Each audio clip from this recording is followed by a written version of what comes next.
declaring Mantic Moments. My turn's not for sharing.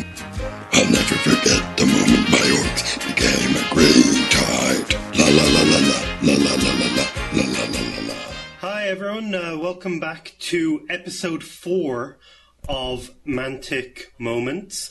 I'm Robert Alexander. And I'm Maxwell McDougall.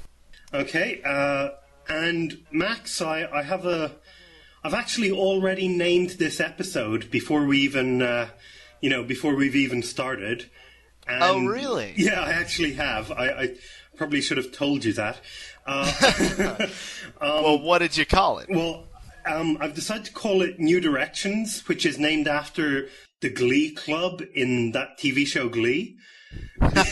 Okay. Yeah, because, all wargamers are fans of High School the Musical in TV show format. Of course. But basically, the reason is there's a lot of new directions going on, both in Mantic as a company and for us as a kind of podcast video thing.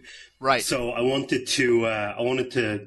Yeah, and also my wife makes me watch Glee, and I was watching. Well, that's a valid point.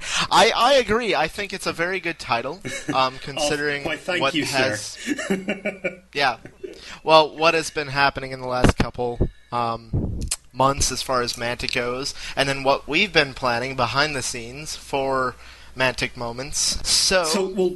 Basically, just to give people a very quick intro about this episode, we're going to do Month in Mantic as per usual, and we're changing it ever so slightly in that we're going to, at the request of some of our viewers, incorporate the news section into Month in Mantic.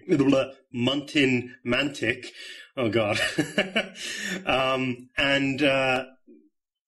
We're doing that simply because we felt that a monthly podcast can't really cover up to date news, so we're just going to cover news items. And and after that, we actually have two main topics. One is a little bit bigger, and it's discussing Mantic, and one's a little bit smaller, discussing the podcast.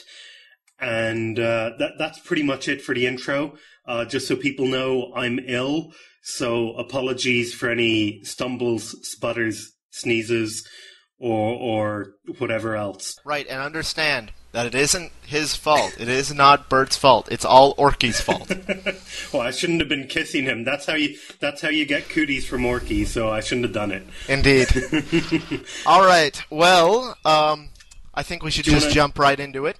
Should we? Okay, so we'll pop out and you can do Month in Mantic.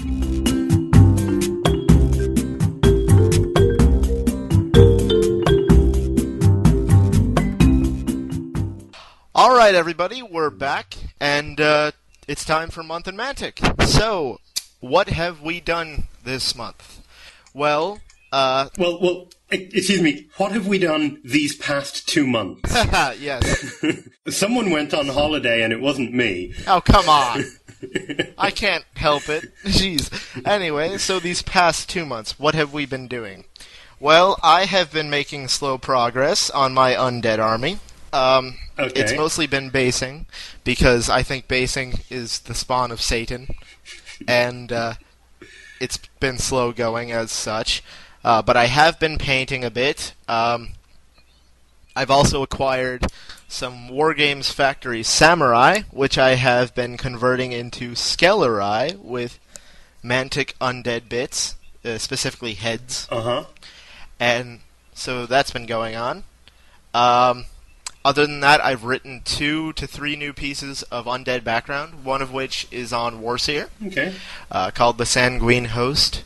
And then I've got another little thing I'm working on for Mantic. Cool. I just said cool. Oh, right. Okay. And so yeah, I'm working on a little thing for Mantic by myself. And then Ronnie has said he's talking to the legal team about possibly getting my help on one of their bigger projects, but so far I don't know. Okay. Other than that, that's basically been my 2 months because I have been on vacation, as Bert pointed out, and I've also been starting my second semester of college. So what have you been doing, Bert? Right. Starting off with painting and converting, I guess. So I'm not sure if it was if I had finished my second undead cavalry unit by this month, by November. I really, or December, actually, December 1st. Oh my god. See, I did say I was ill. Anyway, I'm not sure if I'd said I'd finished my second undead unit, but I had. I used it in a game and broke some of it, so I have to go back on that. All right. But I have created 3 angels to go on monster-sized bases and 5 demons. And these are both winged units, and I'm going to use them as either wraiths or something else in the undead army. I'm not sure. That's an interesting idea. Angels? Yeah, well, I kind of didn't want... The army I have doesn't really... since it's all ethereal... Right. I didn't want it to be expressly bad or expressly, like, holier than thou and angelic. So I thought I'd include both of them. And it's kind of more gargoyles and angels. That makes sense. Yeah, okay. So both the kinds of things that you would typically see perching on a giant Gothic cathedral, except they're actually given form and they have their swords in their arms and whatever. Right. So yeah, and I'm sure I'll put pictures up of that. In terms of games, I've played a couple of Warpath games, each time as the corporation. Oh, and trying out new things, eh? All right.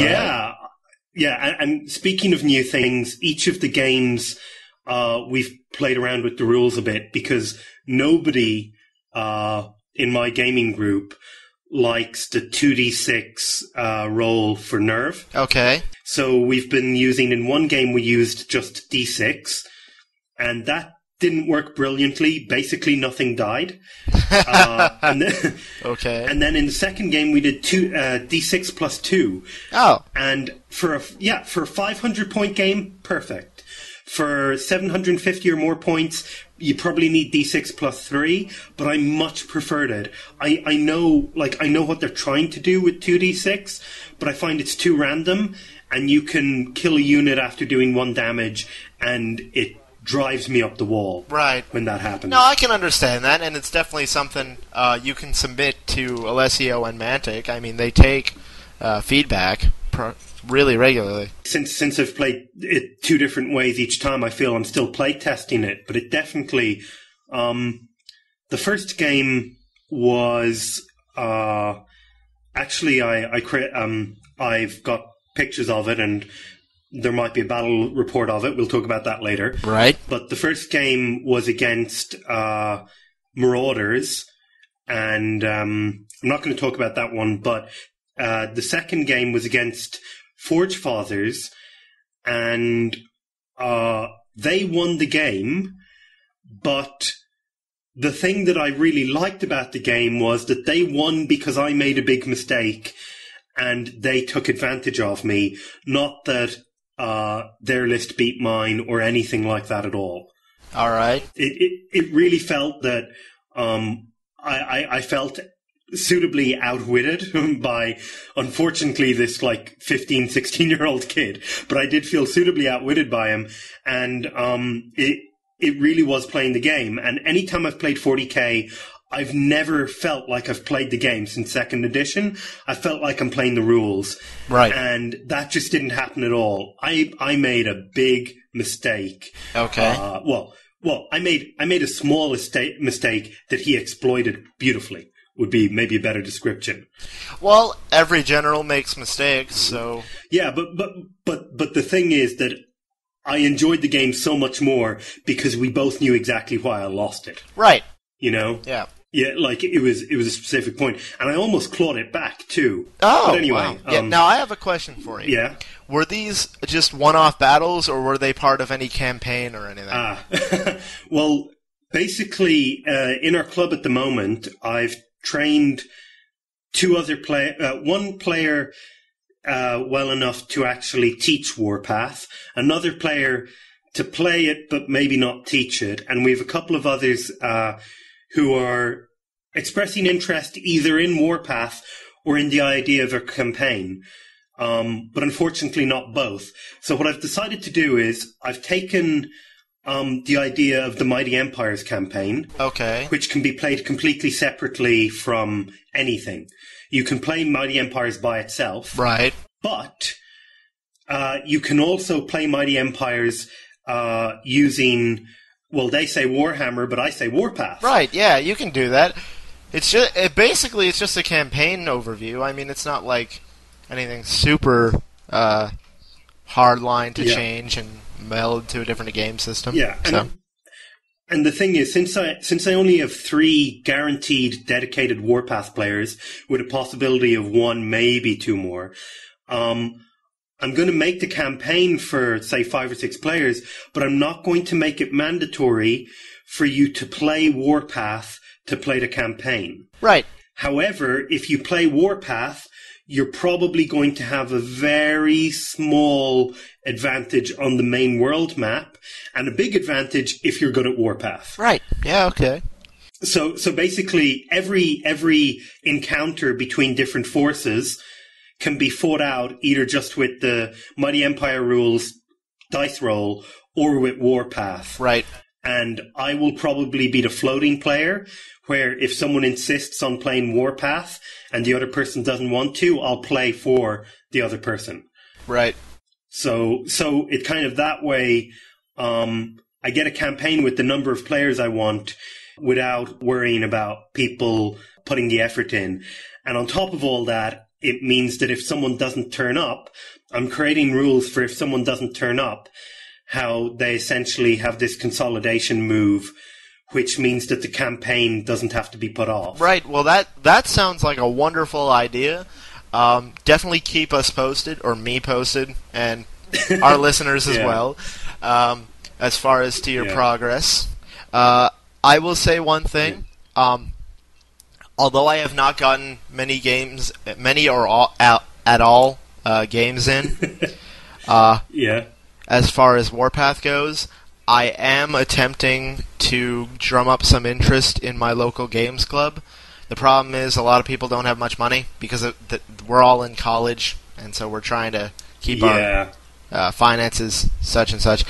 So I'm just trying to drum up interest, and if I can get interest, I'm looking to see if Mantic could help as far as club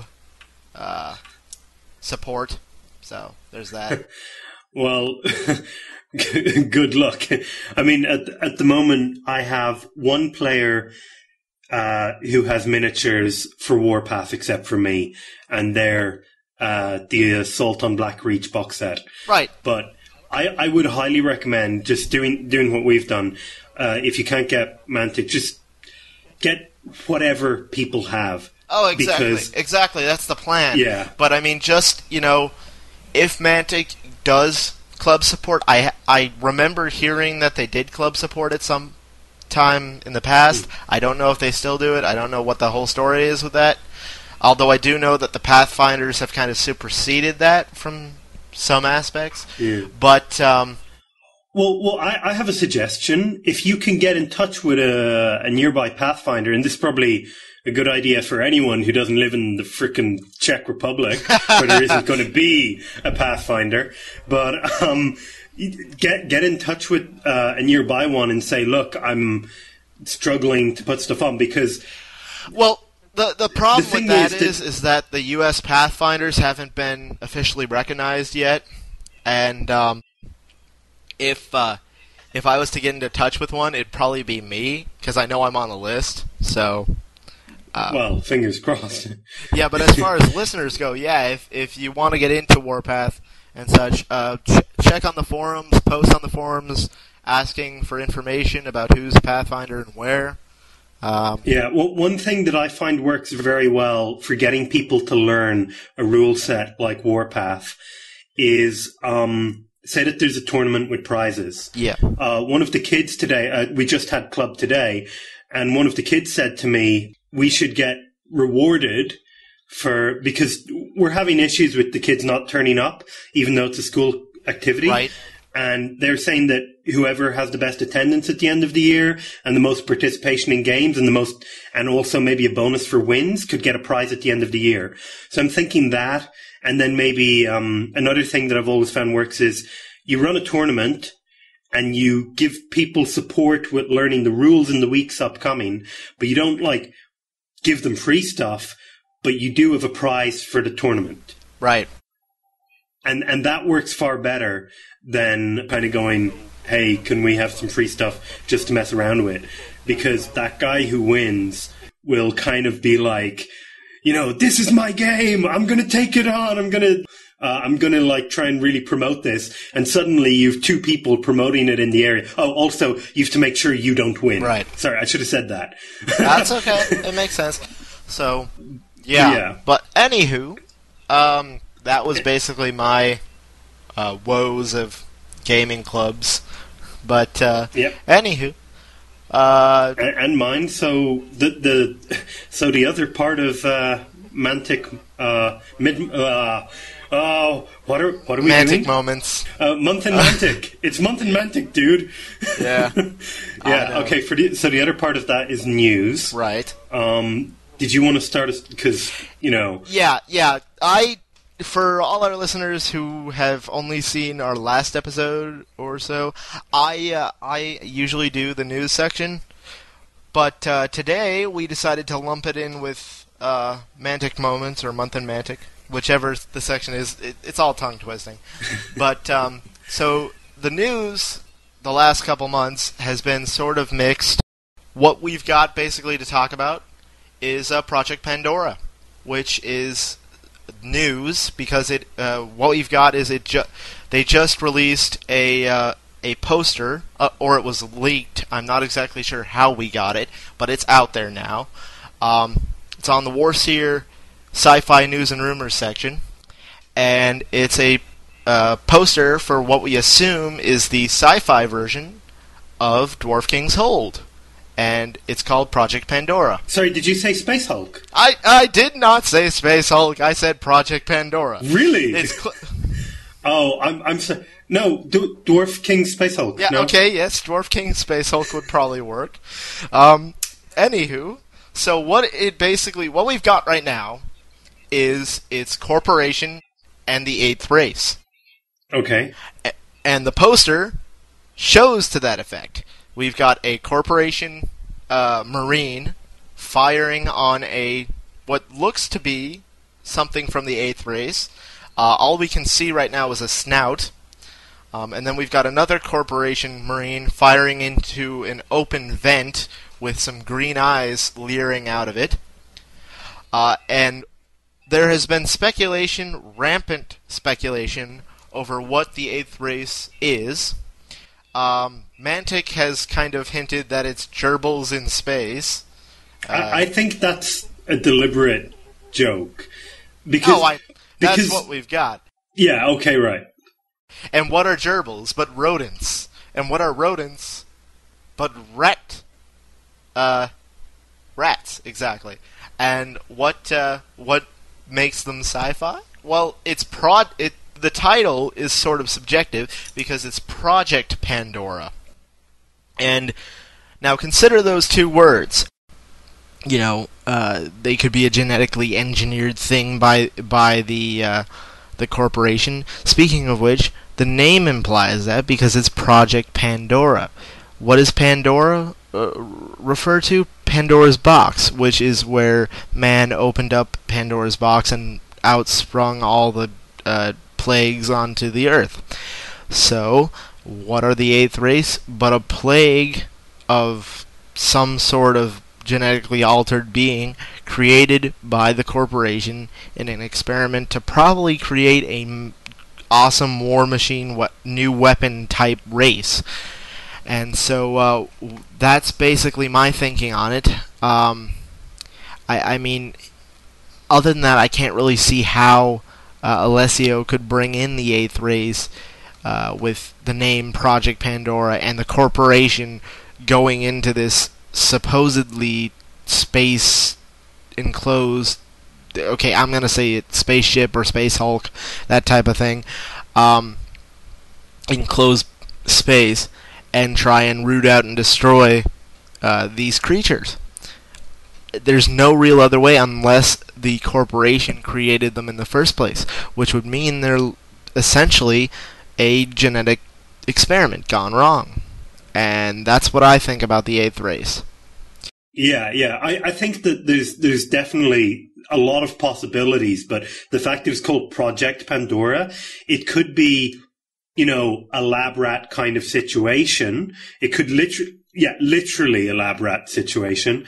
All right, getting back from all the conjecture that we had, here are the facts that we know, some of which I've stated before. There's going to be the eighth race, and there's going to be corporation. It's going to be like Dwarf King's Hold, in a similar format, so dungeon crawler. And tentative or rumored release is going to be around Salute, the wargame show, which is where Mantic is supposedly going to demonstrate it. And then when is Salute again, roughly? What month? Salute? March, isn't it? No, it's April. It's April. Salute is April. Okay, I thought it was March. Okay. Yeah, I don't keep as much up to date on the European stuff as I should do, but I do know that. So, Salute is April. Okay. Other than that, that's basically all we know about Project Pandora. We don't know what it's going to contain. We don't, as far as models go, we don't know what the eighth race actually is. We're just using conjecture. Nice job. At this point. But yeah, that's basically Project Pandora. Okay. Anything else you wanted to say? No, that's pretty much it for Month in Mantic, isn't it? Yeah, that's basically Month in Mantic. Okay, so we'll be back with our first main topic quite soon.